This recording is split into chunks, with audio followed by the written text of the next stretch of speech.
I am so freaking bloated right now. I'm uncomfortable. On Monday, I put the red pants on.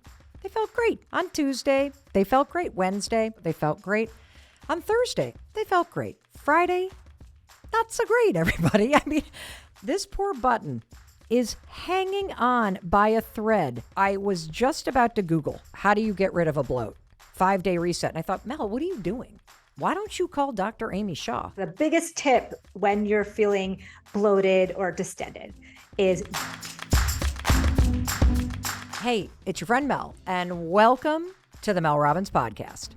Today, you and I are going to talk about something that we have all experienced. Maybe you're experiencing it at this very moment. What is the topic? We're talking about bloating. And there's a particular reason why I wanted to talk about bloating today.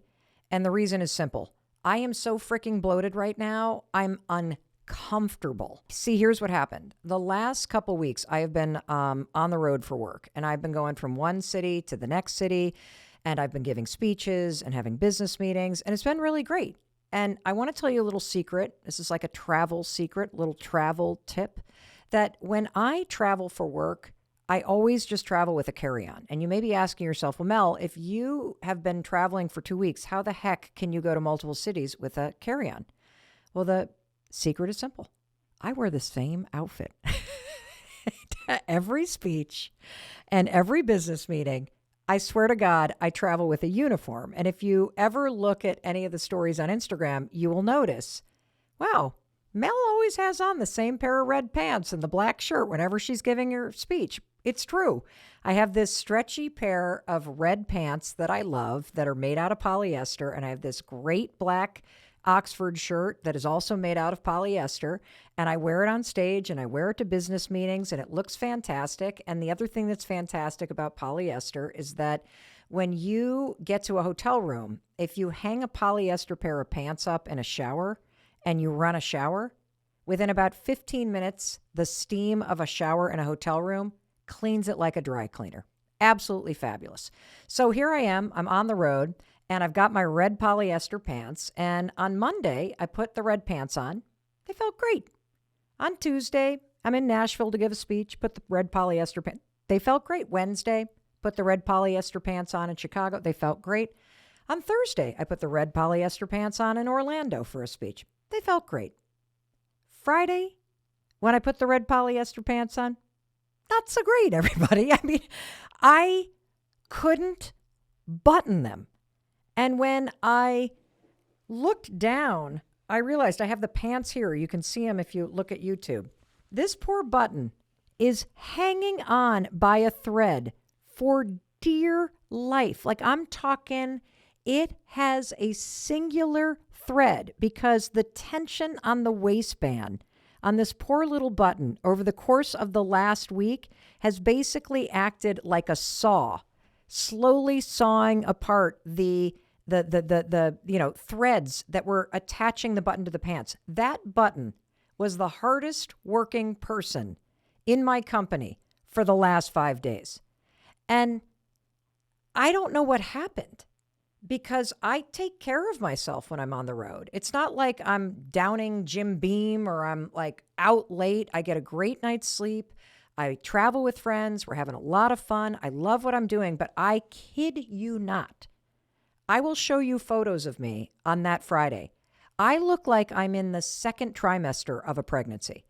I have a food baby that looks like a basketball right in my stomach.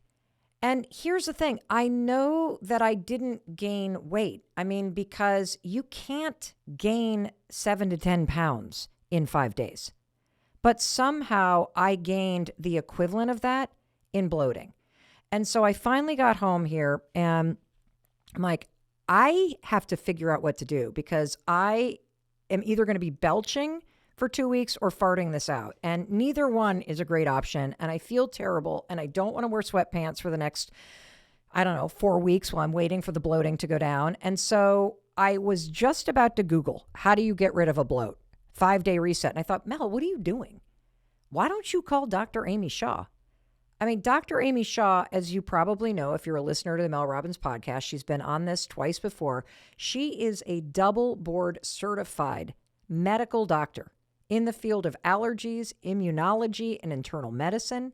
She graduated magna cum laude from Cornell University's world-renowned School of Nutrition. She went on to receive her doctorate with distinction. She's trained at Harvard, at Columbia, and she is on the front line of nutritional and medical science. She's been on this show before. She's incredible. And her best-selling book, I'm So Effin' Hungry, Why We Crave, What We Crave, and What to Do About It. It is the manual on trying to balance your hormones and understand the science of nutrition so that you can curb your cravings. And I'm like, what are you doing? Why are you going to Google when you can get Dr. Shah on? And Dr. Shah can explain what is bloating, why does it happen, and more importantly, what is the protocol? Like, what could you do in, let's say, 5 days? Is there a 5-day reset that you and I could follow so that whenever you feel bloated because of what you ate or because of stress or because of whatever the heck is going on, you know what to do? And so that's what we're doing today. And I also know that this conversation, we're planning on releasing it right during the holidays. And so you're going to be in the thick of it. You're going to be in the thick of all those amazing meals and the stress of the holidays and the drinking and the travel and the this and the that. And so wherever it is that you're coming to this conversation, we got a seat at the table for you. And you can have your pants buttoned or not. You can have on your red pants with your food baby. You can have on your soft pants with your sweatpants on. Everybody is welcome here because every single one of us at some point in our lives feels bloated. And for me, it's today. And what we're going to do today is we're going to hear from the amazing Dr. Amy Shah. What are we going to do about this? So please help me welcome Dr. Amy Shah back to the Mel Robbins podcast. So grateful to be here with you, Mel. Can we just start with what the heck is bloating? Bloating is so many things. It's the feeling of distension in your abdomen, but everybody thinks it's just from gas. Yes, it is from gas, but it can also be from your hormones. It can be like water retention. It can be from medications causing discomfort. It can be just from being constipated. You know, we all go through that where we're bloated, not because there's gas, but there's actual stool in there. So, and then menopause bloating, right? That's like even more so than the regular PMS bloating. There's a whole menopause bloating. So we have, and there's so many other causes of bloating. So it's not just you ate too much or you ate too many Brussels sprouts or broccoli, which we can talk about. It's also, it can be from so many other things. Well, you said a big word just a minute ago. You said distended. Yeah. That bloating is when your stomach is distended. What does that word mean? So when your belly is pushing out, so from the inside. So you can have, like I said, it can be from stool. It can be from air. It can be from hormones causing water retention. And we all know how, I don't know about you, but when right before my period, I look like I'm pregnant. Okay. So all of that is distension inside. So this could be the wall of the intestines like swollen. Or it could be there's gas inside, or it could be there's stool or food inside. And that's why it's distended. So there's so many different ways, but it feels kind of the same. That makes a lot of sense. Thank you for explaining that because I'm trying to really help myself and anyone listening tease out the difference between, oh, my habits have changed and I'm gaining a lot of weight versus, oh, I've got something going on where from the inside out, it's almost like I feel like somebody has blown a balloon up inside of me full of something. I know this might sound like an insensitive question, but I have to ask this. How do you know if you're bloated versus you've just let your eating slide and you're gaining weight?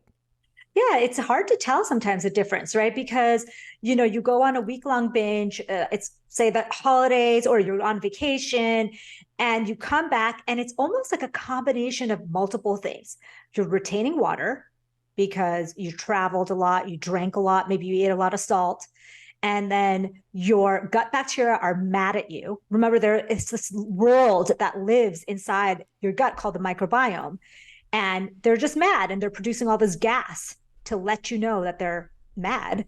And then you probably ate a lot of excess calories for that period of time. So it could be a combination of all three, and you won't know until you start to reset your gut what is actually happening, because the water weight will go away pretty quick. Yeah. If you're constipated, pretty much hopefully can resolve that.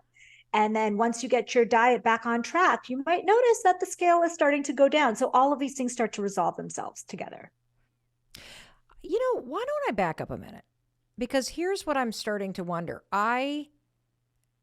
In reaching out to you, Dr. Shah, I had a food baby. I could not button my pants. And it happened so fast over the course of 5 days that I knew that this was bloating.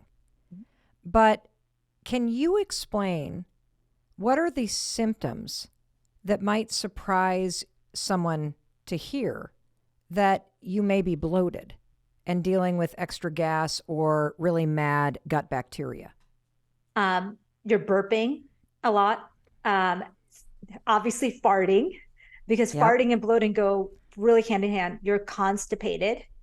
That's a good sign. That's not a good sign, but that's a sign that you are bloated. Because often when you have a lot of gas in your intestines, you can't push that stool out.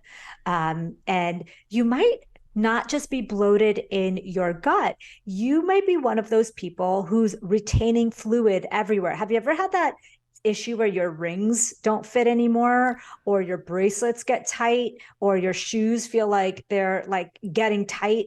That's basically what's happening in your intestines is happening all over your body. So that's another sign that this could be bloating and water retention, and not necessarily like you gained a bunch of weight. Huh. Well, I want to tell you a couple things. Number one, I don't ever sleep with jewelry on because my hands swell so much. And same thing when I exercise. Like if I'm going to go out for a long walk, I don't wear my rings because my hands swell. And at the end of the day, my feet are typically like a half size larger. I never thought that that could be a sign of bloating, or a sign that my body is inflamed. Yeah. And then the other thing I'll tell you is just a quick story, because it might help you listening to start to discern what you may be dealing with.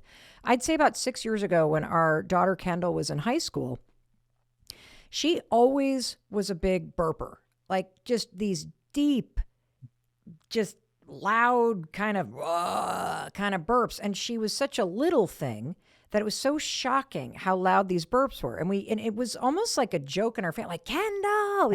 And then she started to say, Dr. Shah, she would go, I feel so fat. She was not using the B word. She was using, I feel so fat, so fat. And because she was so thin, I thought, oh my God, she's got body dysmorphia. So I took her to a therapist, because I thought, as she is, saying she feels fat, and I'm looking at her and I'm like, you don't look fat to me. You look pretty darn skinny. This therapist said, I think you should get her gut tested, because I think she's dealing with disordered eating. I think she's got body dysmorphia. She says, no, you should get her gut tested. It turns out when they tested her gut that she was missing all of the good bacteria in her gut. And that what was happening is the food would go down her mouth and down her esophagus and down into the stomach. And all of a sudden it would hit her stomach. And because she had literally no good gut bacteria, the food sat and rotted. And so the burping was from rotting food, and it was disgusting. And the belching, the constant belching was her trying to relieve the pressure, and her saying, I feel fat, I feel fat, I feel fat, was really her trying to explain, I am bloated. And so we went and did this protocol of resetting her gut microbiome, and all the symptoms disappeared. And so this is a very real thing that you may be dealing with and be feeling symptoms other than a food baby. And your gut health is really the issue that's causing all this. Because, I was explaining earlier that I really wanted to talk to you because I had been traveling for the last couple of weeks, and I wear the same pair of pants. That's my little travel secret. I wear the same outfit everywhere I go. And so the pants that I was wearing on Monday fit. They fit on Tuesday. They fit on Wednesday. They fit on Thursday, although I'll tell you that poor little button holding my red pants together was the hardest working person in the room. I have my little red pants right here. Oh, do you have Um, them? but by Friday, I had a food baby. Like I literally looked like I was 6 to 7 months pregnant. It was a balloon coming out, and I had to do the trick where you unbutton your pants and you stick a rubber band through the opening and hook Yeah. it to extend your pants. And I thought, okay, I can't gain 7 pounds in 5 days because I can't lose 7 pounds in 5 days, right? Like this is not just a norm. Yeah. So maybe what we should talk about, since you're basically saying when you're bloated, your gut bacteria is mad at you, Yeah. right? I mean, that's kind of is that the basic thing that's going on here? It is the basic thing that's going on. That gut hormone immune connection. I mean, that is when that's off balance, you get all these symptoms. People think, oh my God, it's hormone bloating, or oh my God, it's coming from something else. But really, it's because your gut bacteria are not happy. It's not only related to food, it can be related to other things. But when Okay. they're not happy, they're going to let you know. Okay. Like what foods actually could bloat you? Okay, well, first of all, I want to give you the biggest tip, just to take a step back. The biggest tip when you're feeling bloated or distended is don't wear those red pants with the button on them. Like I can't tell you how many times I've traveled and you get bloated because of the change in the air pressure. You're not able to go to the bathroom for a couple of days. It's like all of these things. You need stretchy pants for your travel. You need to swap those red pants out for something with a little more give. And I get it. Like it's nice to wear some tight fitted pants, especially if you want to look cute. But for the travel day, wear the stretch pants. Okay. Got it. Okay, first of all, ladies and gentlemen, let's give a round of applause for triple bird certified Dr. Amy Shah, who just told us all soft pants, people. Soft pants. You're traveling, you're feeling bloated. Let's get rid of the zippers and the buttons. Soft pants. So Yeah. I got it. I'm taking it away. I am following it. Yeah. And where, like you talked about the intestines and the stomach, is that where this is happening, or are there other parts of your body involved when bloat is happening to you? Yeah. From the minute you take food in, right, you're chewing your food, the bloating can start to happen there. We all know with gum, with sparkling drinks, these are foods that can cause bloating because you're swallowing a lot of air Wait, what? from the time you put it in your mouth. Did you know Gum this? causes bloating? Yeah. Did you not know this? No. So Sparkling beverages causes bloating? yeah. What? I didn't. So yeah, you need to know this. This is why I'm telling you, this is the reset. So sugar-free gum, which is all gum now, right? You can't really get gum. I think Bazooka used to be like our gum when we were younger that had real sugar, but now it's all sugar substitute gum. And those sugar substitutes are very irritating to our gut bacteria. And just the act of swallowing a lot of air, when chewing gum can kind of push that air down into all the way. It's one tube, right? So from your mouth to the esophagus, to the stomach, to the small intestine and the large intestine. So it's all one tube. So it can start from up there. Then you have people like us who are always in a rush and always eating too fast. And so it can even be an issue with just eating too fast, and it's going through that one system, that one tube from your mouth to your anus too fast, and you're not taking breaks and you're not chewing enough. And so it starts with, it's not just a particular food, it's just that you're eating food too fast, right? And then you have foods like the foods that you consider super healthy: Brussels sprouts, broccoli, cauliflower, cabbage. And Mel, you're being a great student. You're like, I want to eat all the fiber in one day. Yeah. And that is going to create a havoc in your gut because your gut bacteria are going to be like, we love this fiber, but not all at once. It's like giving them too much work in one day, especially when they're not used to it. And so you're going to get a lot of gas production while they're trying to digest this. So it can happen in your mouth. It can happen in your esophagus because you're eating too fast. It can happen in your stomach because you ate too many really hard to digest fibrous foods. It can happen in your small intestine and then in your large intestine too. So it's like all the way through. You can get bloating from different causes. Okay. Can we just stop on that? I have so many questions. I'm trying not to go all over the place because now you've sparked my interest because all those things you ticked off, I did not know that sparkling beverages, gum, or eating all these things that I would say are super healthy foods like broccoli and Brussels sprouts and cabbage and that kind of stuff, that actually can contribute to bloat. So thank you for explaining that.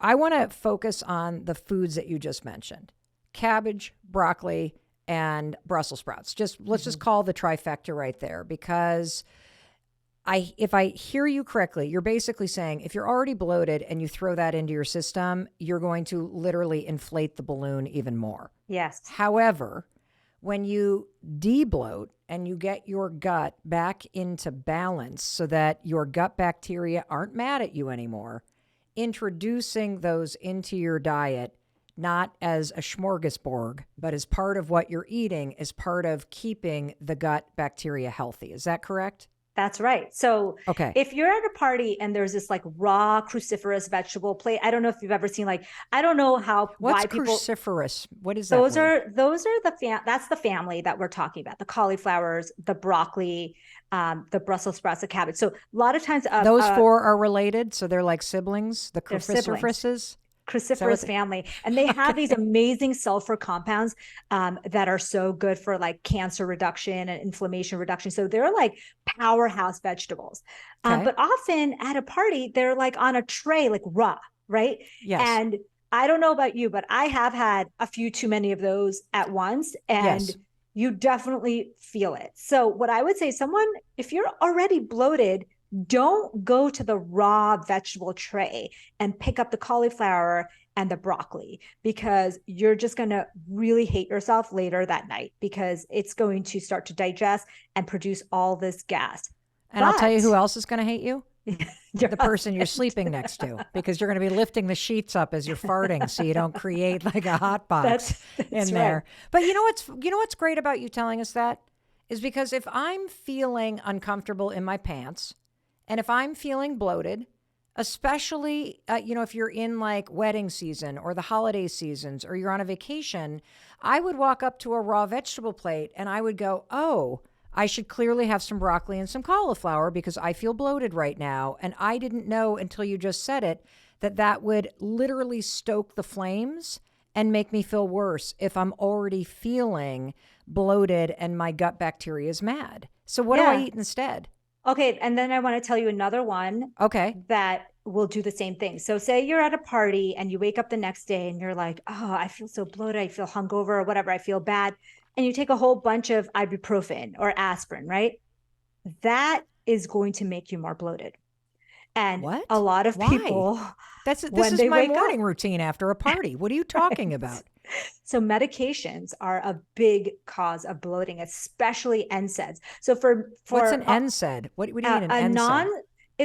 Ibuprofen and Motrin and naproxen. Those are kind of a class, again, cousins, in a group of medications called NSAIDs, non-steroidal anti-inflammatory medication. So NSAIDs all have kind of the same mechanism of action. So, some people like naproxen, some people like ibuprofen, some people like Motrin, and all these different versions, but they're all the same parent medication. Same with aspirin. Aspirin's very similar to all of them.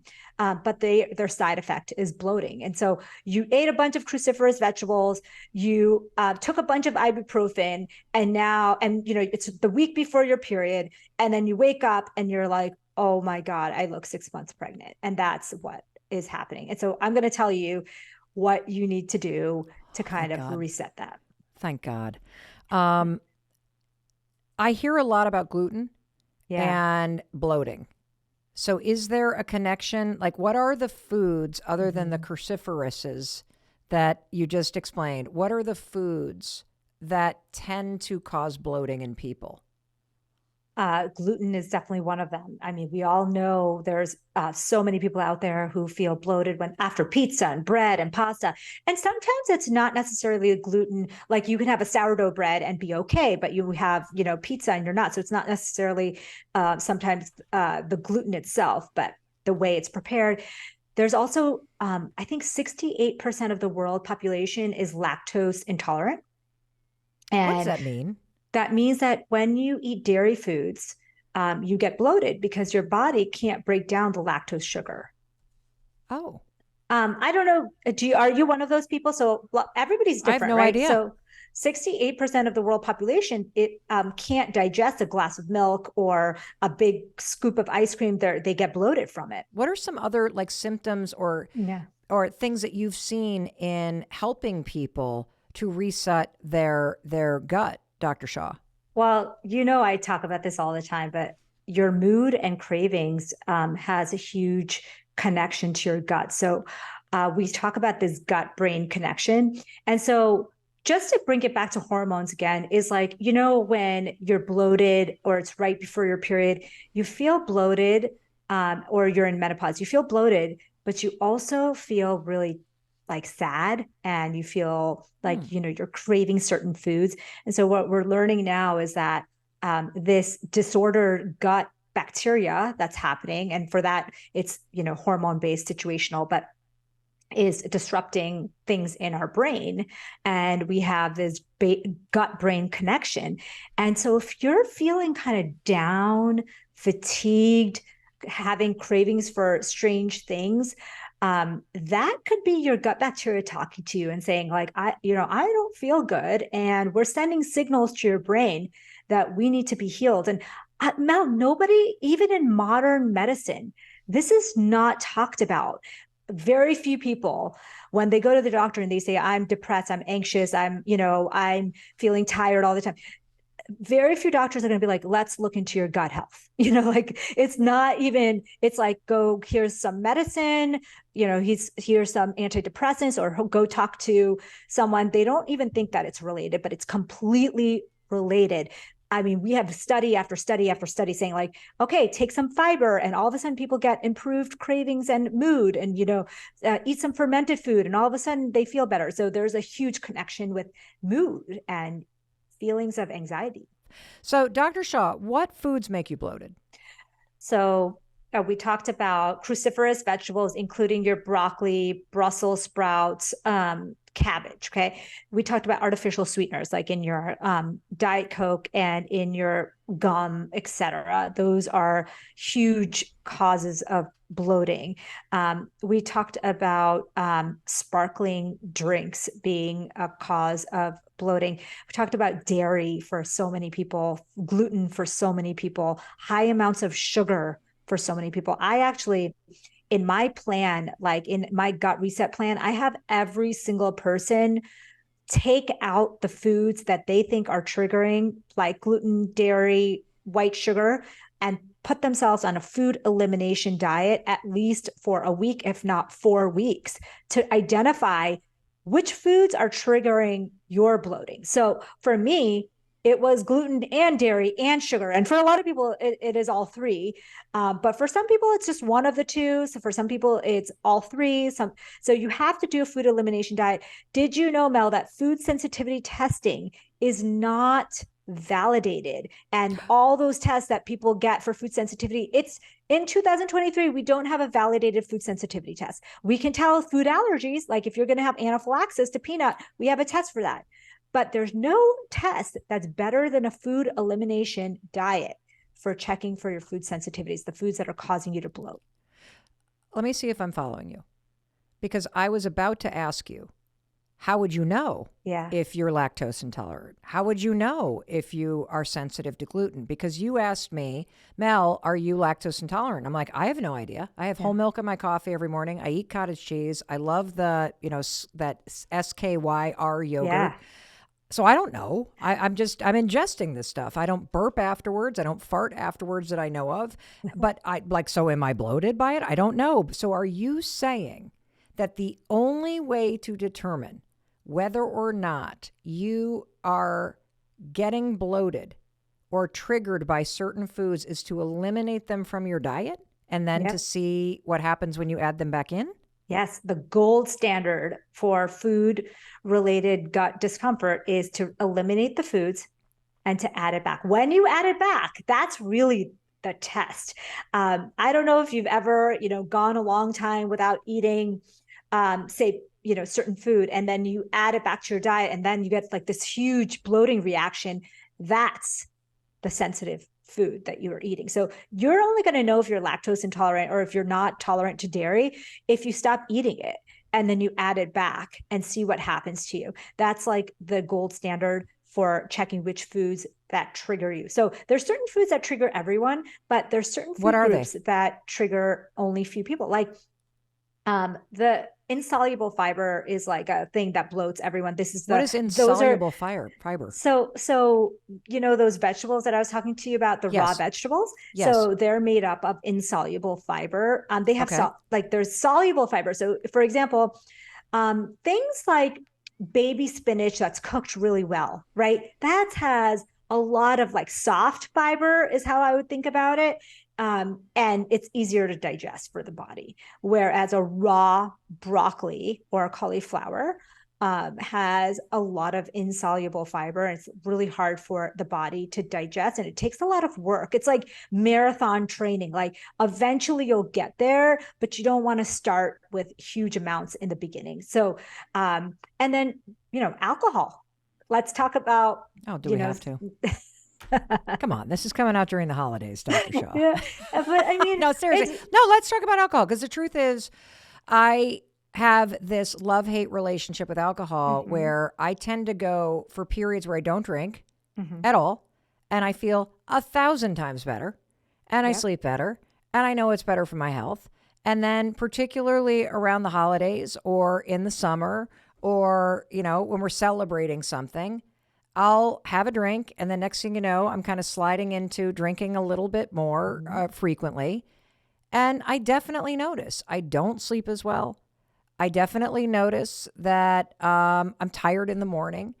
I have not really noticed bloating, but maybe I'm not understanding the signs or the symptoms to look for.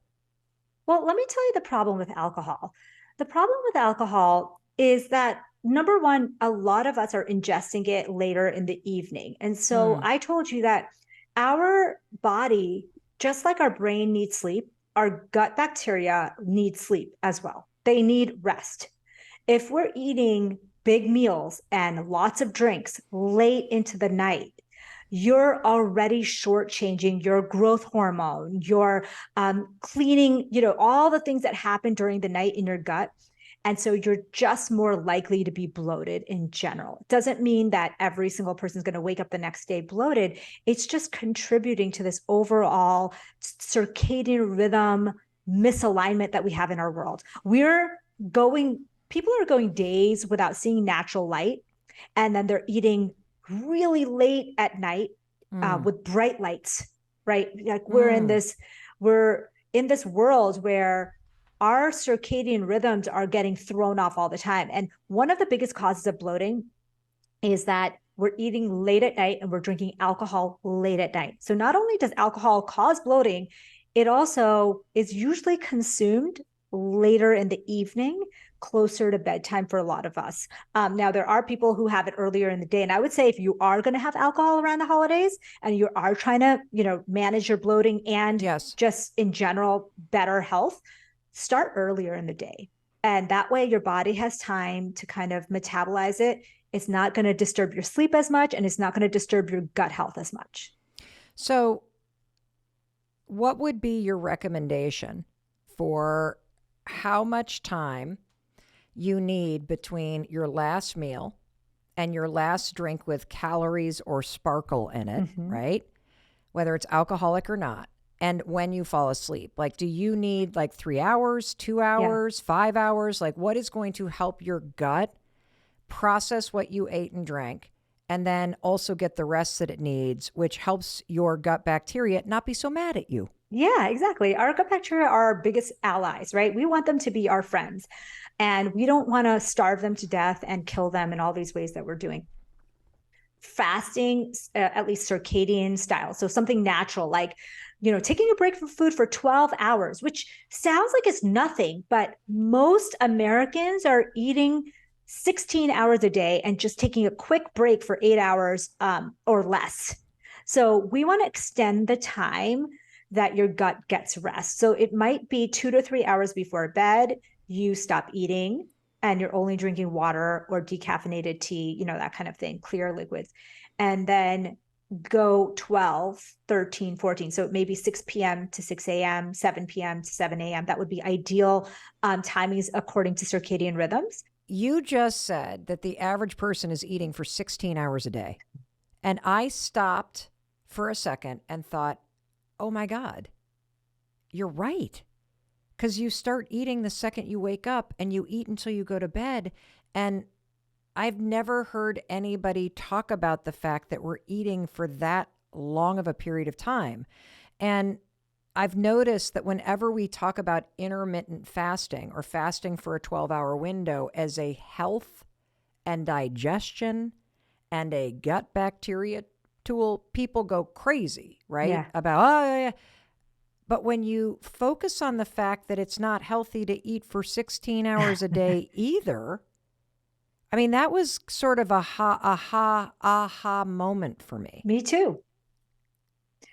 When I read the circadian rhythm data that says basically the Nobel Prize in medicine a few years ago went to the scientists that were looking into how circadian rhythms actually run our bodies, that 80% of our body's functions work on circadian rhythms. This means that our gut needs rest, our gut bacteria needs rest. Like when it's dark outside, that is a time that our body switches into a different mode. And when I understood that, I was like, wow, why is it that we're eating so late into the night and then we're not giving our gut a break? We know we need sleep. So why don't we ever talk about giving your gut a rest, which is just as important as giving your brain a rest? And that could improve so many things in our body that, and I know, like you have an early dinner, you have a great night's sleep because now you have your growth hormone that is pumping, it's repairing everything. You wake up and you feel like a different person, like $1,000,000, right? And we know that, but we still don't do it.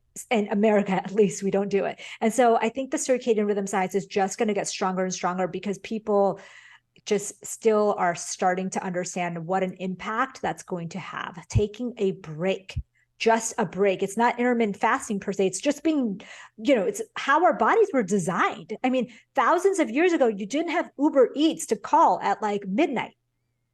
I'm just laughing because I'm sitting here going, it's not like we call sleep intermittent wakefulness. Yeah. It's like, it makes a lot of sense that your medical recommendation based on your expertise is that your gut needs 12 hours of not having to digest food in order to have your gut bacteria remain healthy and have your gut in balance. I mean, it makes sense. Yeah. And we know that how much poor sleep we talk about all the time, right? Poor sleep makes you depressed. Poor sleep makes you eat more. Poor sleep it's the same thing when you get poor gut rest and you're eating all the time. The studies are very clear.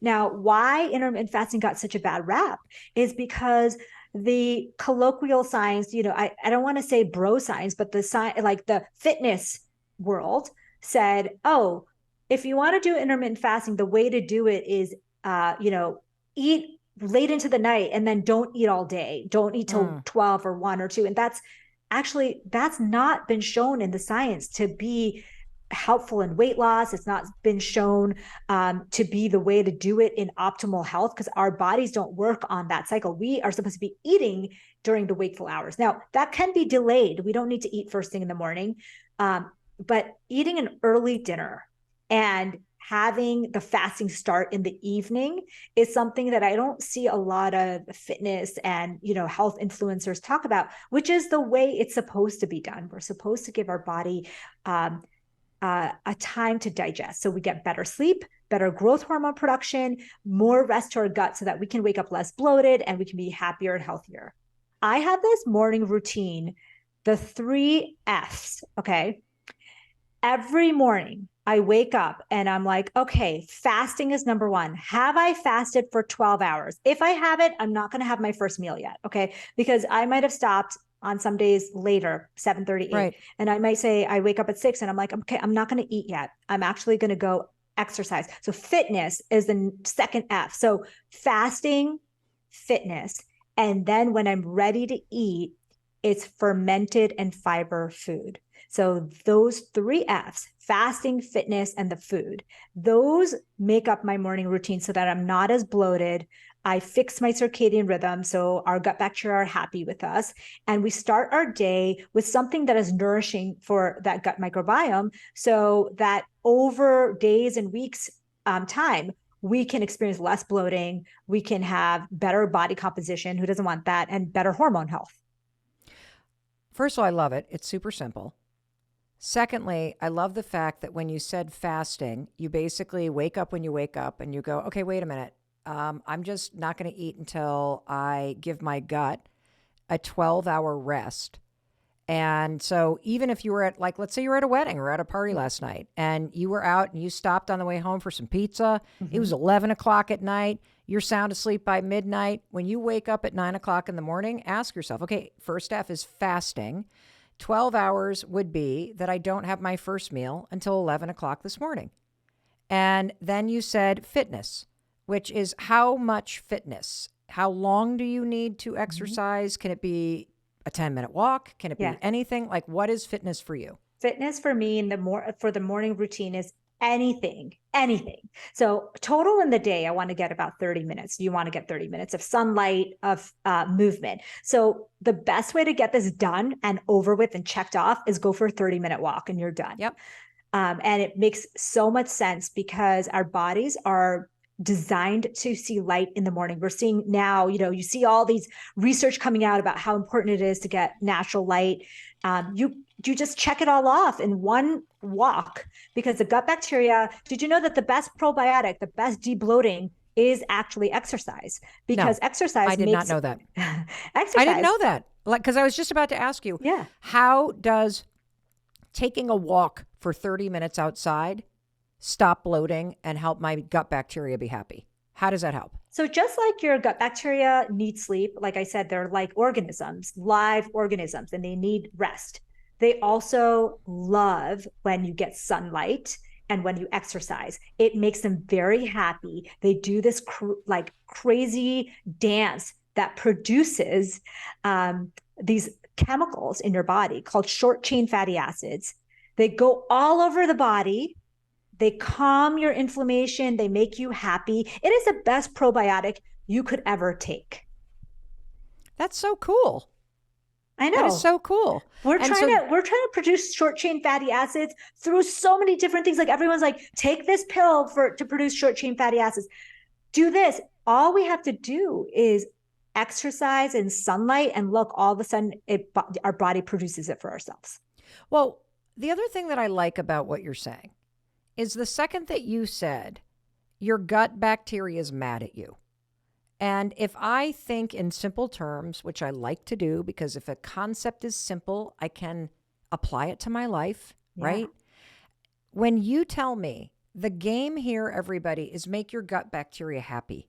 And when you tell me that, okay, there's some things that you can do every single day to just make your gut bacteria happy, which is going to help with bloating, which is going to help with how you feel, which is going to help with your mood, Mel, one of which is getting good sleep and getting rest from needing to digest, which you just said is about fasting. The other one is take your gut bacteria for a walk, 30 minutes outside, and all of a sudden it's like doing its happy dance and it's making you feel better. And we all know this to be true. And then you said the third F is fiber and something else. So what does that mean? Fermented and fibrous foods. So, the first meal of your day is your best chance. Research shows that the first meal of the day is statistically shown to be our best chance at improving our health in general, but definitely our gut and hormone health. And what I want to tell every woman out there is that use this opportunity to improve your hormone and gut health. So a perfect breakfast would be something like yogurt, nuts, berries, and maybe some, ginger tea on the side, okay, like a chai, or because ginger and peppermint are two things that you can really take to really make your gut bacteria happy. We know that a tofu scramble or an egg scramble with veggies. So you want high protein, so 30 grams of protein. You got your fiber in there with your vegetables. And if you're having a yogurt or probiotic cottage cheese, or you're going to have a little spoon of sauerkraut or a little glass of water with some raw apple cider vinegar, you're going to get your fermented food. Use your breakfast as your chance to kill it. Like, this is my hormones and my gut bacteria are so happy because I started my morning with a high protein, high fiber, high fermented food breakfast. It makes sense, because if you apply this advice, everybody, around making your gut bacteria happy, you just gave it 12 hours of rest of needing to just take a break from the constant eating. You then made it do its happy dance with the walk, right? And the sunlight. And now the first thing that you're putting in your stomach is not something that is going to cause all kind of gases. I don't even know if that's a word, but you know what I mean. It's not going to make the balloon inflate. You're dropping into your stomach the things that it needs to work properly for you and stay happy. And that makes a lot of sense. Isn't that pretty amazing what you and I just learned from Dr. Amy Shah? And you know what? What you've listened to so far, it isn't the whole conversation. We were only just 40 minutes in with Dr. Amy Shah, and there was already so much information that she threw at you and me. And so here's what I decided to do while I was in the studio with her. I decided, let's just hit the pause button right here. I want to give you a chance to digest this information about bloating, about how your gut works. I want you to try the 3F morning routine, because that's a great place to start. And we got a lot more to cover with Dr. Amy Shah. And you and I don't have time to listen to a 2-hour episode. That's why we're dividing this into 2 different amazing episodes. And in the next episode, which is dropping right after this one, we are going to cover so many more essential questions about your gut health. We're going to cover, do probiotics work? Should you take one? How can you do the probiotic thing naturally? What are the steps to creating a healthy microbiome naturally in terms of like ongoing? Does stress impact your gut health? Yeah. And what can you do about it? And the burning question, which is why I reached out to Dr. Amy Shah in the first place. Dr. Amy, what is your medical recommendation, knowing that this is not medical advice, but you know what I mean, as a doctor? How do I do a 5-day gut reset that I can follow anytime I feel bloated? So guess what? The very next episode of the Mel Robbins podcast is Dr. Amy Shah walking you through that step-by-step, walking you through the 5-day gut reset. And right now, you got what you need. Try the 3F morning routine. Follow all the advice you just heard. Stay away from the crudité and the alcohol. Get your sleep. And by God, make sure you forward this to all your friends who are bloated and complaining about it. And be right back here when the next episode drops so we can walk through that 5-day reset. And in case nobody else tells you, I'm going to tell you. I love you. I believe in you. And I believe in your ability to create a better life. Thank you for investing this time in yourself and in your health. Thank you for spending your time with me. I love you, and I will see you and all that gorgeous gut bacteria inside you with Dr. Amy Shah when this conversation continues in the very next episode. See you there. And thank you for being here on YouTube. One more thing. It really helps a show like ours if you subscribe. So take a second and subscribe. And I also have a recommendation. I'm sure you'd love to hear all the science about hunger and cravings. Dr. Amy Shah is right here, and this is the video you want to watch next.